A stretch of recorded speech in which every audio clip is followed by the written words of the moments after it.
If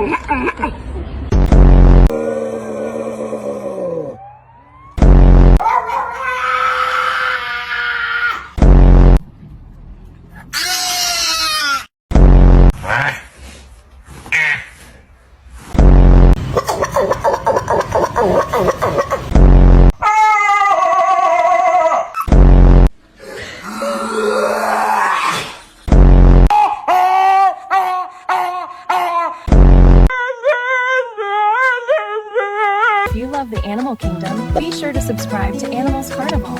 Thanks for watching!